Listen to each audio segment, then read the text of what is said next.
Over 300 lakh crore rupees financial assets में park हो चुका है। एसआईपीज यानी सिप्स डिनर टेबल कॉन्वर्सेशंस बन गए। टियर 2 और टियर 3 सिटीज के इन्वेस्टर्स अपने फोन्स पर मार्केट ट्रैक करने लगे। जैसे जैसे एंटरप्रेन्योर्स, प्रोफेशनल्स और इनहेरिटर्स हायर वेल्थ ब्रैकेट्स में एंटर करते हैं, सोफिस्टिकेटेड एडवाइस की डिमांड बढ़ती जाती है। हाई नेटवर्थ क्लाइंट्स किसी ब्रांड से नहीं, एक ट्रस्टेड एडवाइजर से लॉयल होते हैं। इंडिया का वेल्थ और एसेट मैनेजमेंट सेक्टर असल में सिर्फ फाइनेंस की कहानी नहीं है, ये कहानी है देश के धीरे धीरे फाइनेंशियली मैच्योर होने की। हेलो एवरीवन, मैं हूं निशांत और आज हम डीप डाइव करेंगे इंडिया के उस सेक्टर में जो हर इंडिविजुअल के वेल्थ क्रिएशन में एक इंपॉर्टेंट रोल प्ले करता है। 2026 के इंडिया का एएमएस सेक्टर का मार्केट साइज $2.7 ट्रिलियन है और 2031 तक प्रोजेक्टेड साइज है $5.82 ट्रिलियन, यानी अप्रोक्सीमेटली 16% CAGR ग्रोथ। अगर हम हिस्ट्री देखें तो डेकेड्स तक एवरेज इंडियन हाउसहोल्ड का फाइनेंशियल प्लेबुक काफी प्रेडिक्टेबल था। गोल्ड खरीदना सेफ्टी के लिए, कैश बचाना इमरजेंसीज के लिए, और अगर सब कुछ ठीक रहा तो एक घर या प्लॉट ले लेना। स्टॉक मार्केट, उसे ज्यादातर लोग स्पेकुलेशन या गैम्बलिंग, सट्टा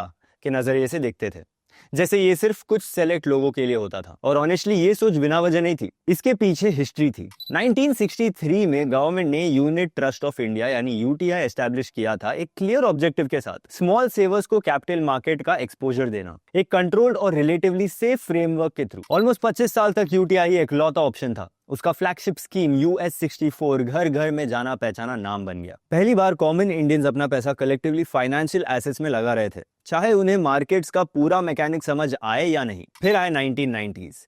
इकोनॉमिक लिबरलाइजेशन ने लाइसेंस राज को डिसमेंटल किया। Private mutual fund houses market में आए और सेबी का फॉर्मेशन हुआ ताकि एक फास्ट ग्रोइंग फाइनेंशियल सिस्टम को रेगुलेट किया जा सके। ये फेज इंफ्रास्ट्रक्चर बिल्ड करने का था। रेगुलेशंस, डिस्क्लोजर्स, फंड स्ट्रक्चर्स, सब कुछ धीरे धीरे सेट हो रहे थे, लेकिन पार्टिसिपेशन अभी भी लिमिटेड थी। इन्वेस्टिंग को लोग एक्साइटिंग समझते थे, जरूरत नहीं। रियल इन्फ्लेक्शन पॉइंट काफी बाद में आया। पोस्ट 2014 इंडिया ने एक प्रॉपर फाइनेंशियल अवेकनिंग देखी। डिजिटल इंफ्रास्ट्रक्चर रैपिडली स्केल हुआ, बैंक अकाउंट्स नियर यूनिवर्सल हो गए, यूपीआई ने ट्रांजैक्शन को फ्रिक्शनलेस बना दिया, और शायद सबसे बड़ा चेंज, सोशल मीडिया और डिजिटल कंटेंट ने इन्वेस्टिंग को इंटिमिडेटिंग से अप्रोचेबल बना दिया। एसआईपीज यानी सिप्स डिनर टेबल कॉन्वर्सेशंस बन गए। टियर 2 और टियर 3 सिटीज के इन्वेस्टर्स अपने फोन्स पर मार्केट ट्रैक करने लगे। आज India month after month record SIP inflows देख रहा है। Over 300 lakh crore rupees financial assets में पार्क हो चुका है। इस शिफ्ट ने एक मैसिव अपॉर्चुनिटी क्रिएट की है, लेकिन सिर्फ एक टाइप की कंपनी के लिए नहीं। ये अपॉर्चुनिटी दो बिल्कुल अलग बिजनेस मॉडल्स के बीच डिवाइड होती है। एक तरफ है एसेट मैनेजमेंट कंपनीज यानी AMC। इनका काम है प्रोडक्ट्स बनाना, जैसे कि म्यूचुअल फंड्स, ETFs, पोर्टफोलियो, जो मिलियंस ऑफ रिटेल इन्वेस्टर्स की सेविंग्स को एफिशिएंटली अब्सॉर्ब कर सके। दूसरी तरफ है वेल्थ मैनेजमेंट फर्म्स।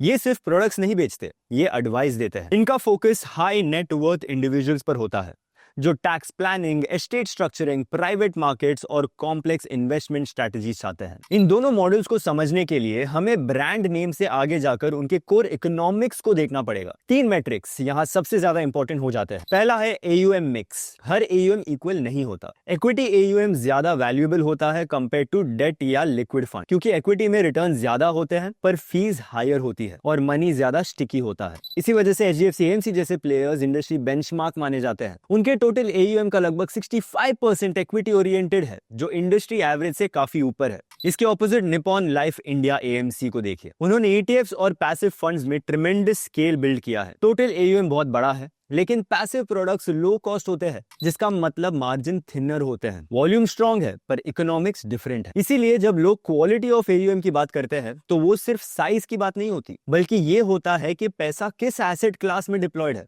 दूसरा इंपॉर्टेंट मैट्रिक्स है कॉस्ट टू इनकम रेशियो। यहीं पर AMC और वेल्थ मैनेजमेंट का डिफरेंस क्लियरली दिखता है। AMC's एसेट लाइट बिजनेसेस होते हैं। एक बार fund management infrastructure, compliance system और इन्वेस्टमेंट टीम्स सेट हो जाते हैं, उसके बाद इंक्रीमेंटल AUM मैनेज करना ज्यादा कॉस्ट ऐड नहीं करता। एक AMC हजारों करोड़ का AUM ऐड कर सकता है बिना प्रोपोर्शनेटली एक्सपेंसेस बढ़ाए। इसी वजह से HDFC AUM जैसे प्लेयर्स ऑपरेटिंग मार्जिन 70% के ऊपर मेंटेन कर पाते हैं। स्केल डायरेक्टली प्रॉफिटेबिलिटी में ट्रांसलेट होता है। वेल्थ मैनेजमेंट फर्म्स का मॉडल अलग है। उनका सबसे बड़ा एसेट और सबसे बड़ा कॉस्ट है पीपल। रिलेशनशिप मैनेजर्स इस बिजनेस का बैकबोन होते हैं। हाई नेटवर्थ क्लाइंट्स किसी ब्रांड से नहीं, एक ट्रस्टेड एडवाइजर से लॉयल होते हैं। इस टैलेंट को रिटेन करने के लिए कंपनी कंपनीज को कॉम्पिटिटिव कॉम्पेंसेशन देना पड़ता है। इसीलिए नुआमा, 361 या आनंद राठी वेल्थ जैसे फर्म्स का cost to income ratio usually 45% से 55% के बीच होता है। ये इनएफिशिएंसी नहीं है, ये एक ह्यूमन कैपिटल इंटेंसिव बिजनेस की रियलिटी है। तीसरा और फाइनल मेट्रिक है यील्ड ऑन एयूएम। अगर सिंपल भाषा में कहूं तो ये बताता है कि कंपनी हर 100 रुपए मैनेज करने पर कितना कमा रही है। यहाँ वेल्थ मैनेजर्स क्लियरली एज रखते हैं, क्योंकि ये सिर्फ म्यूचुअल फंड्स नहीं सेल करते हैं, बल्कि एआईएफ्स, स्ट्रक्चर्ड प्रोडक्ट्स, अनलिस्टेड शेयर्स और कॉम्प्रिहेंसिव टैक्स सॉल्यूशंस ऑफर करते हैं। ये हर क्लाइंट से ज्यादा वैल्यू एक्सट्रैक्ट कर पाते हैं। 361 और आनंद राठी वेल्थ जैसे प्लेयर्स 60 से 75 बेसिस पॉइंट्स तक का यील्ड जनरेट करते हैं। 361 ने तो अपना मॉडल एनुअल रिकरिंग रेवेन्यू की तरफ शिफ्ट कर दिया है, जिससे अर्निंग ज्यादा प्रेडिक्टेबल हो जाती है।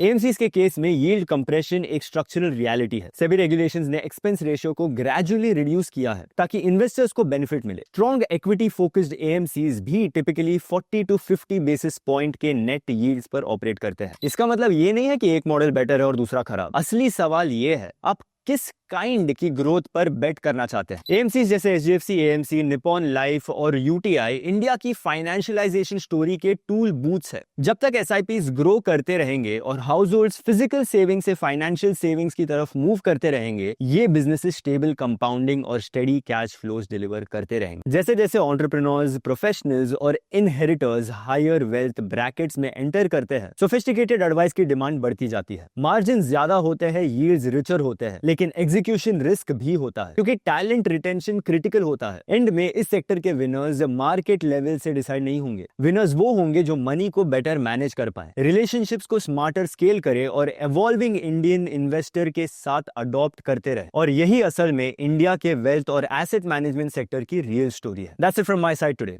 कमेंट्स में जरूर बताना कि आपको क्या लगता है, एक लॉन्गर टाइम फ्रेम में मार्केट्स कौन डोमिनेट करेगा, एएमसीज या वेल्थ मैनेजर्स। और अगर आपको ये वीडियो पसंद आया तो सब्सक्राइब जरूर करना। मिलते हैं अगले वीडियो में। Investment in securities market are subject to market risks. Read all the related documents carefully before investing.